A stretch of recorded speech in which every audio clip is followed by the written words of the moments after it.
Hello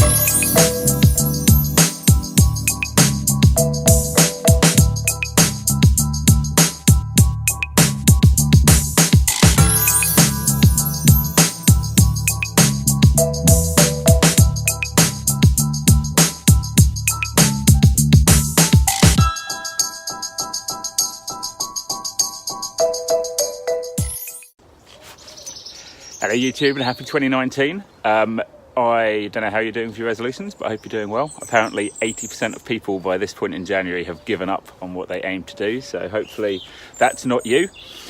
I thought we're getting towards the end of January, it's a good time to start talking through some of my 2019 goals. Climbing obviously is going to be a top priority. I've got team selection in March, which I'm working hard to be ready for.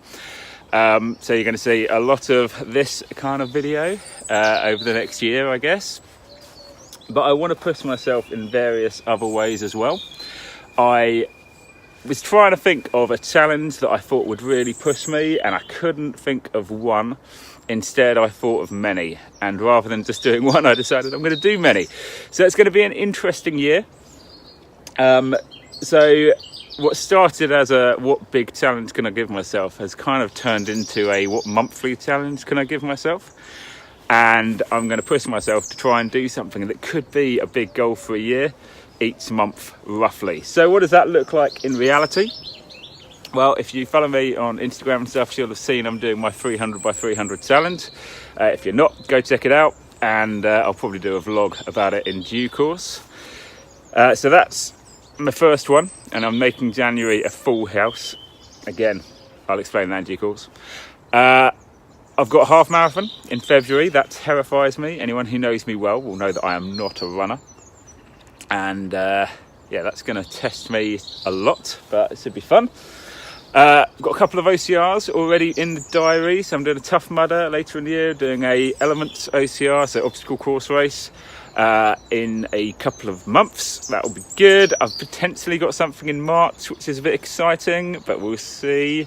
I want to get a triathlon in at some point. I want to do an open water swim at some point, and all these things are going to push me out of my comfort zone quite dramatically.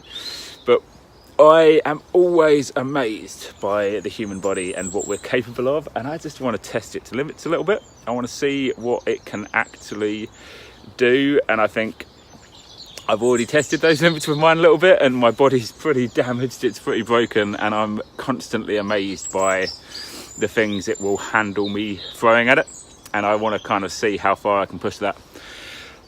Throughout it all, I'm planning on vlogging, so I'm going to aim for a weekly vlog, but if it's fortnightly, that'll be a miracle. And I want that to be as honest as it can be. Those who know me well, I hope, would see me as a fairly positive, enthusiastic, positive mindset type person, but there are going to be points where this is hard. There are going to be points where I'm really struggling with it, and I want to create a really honest reflection on that. Things like a half marathon, I don't like running, but I'm really curious to see if I can pull this off. So some of the training is going to make me cry inside a little bit. So it should be interesting. If you have any ideas on things that could fill some of the gaps, it's not set in stone yet. It won't be set in stone until the international calendar's out and so on. And it's always going to have the flexibility to fit around family life, because that's always going to come first for me. So, there's going to be some leeway in some of this, but if you've got any ideas on things that I might want to try, ping them my way. If you've got any questions on why or how or ifs, ping them my way. There's a big one that me and a couple of friends have got planned for towards the end of the year. That will get a vlog in its own right, I think. So yeah, watch this space. It should be a fun one. And yeah, if you want to see how this year goes, this year of challenges and slight pain and suffering, then like this video, subscribe, follow, whatever fits, and yeah, keep in the loop.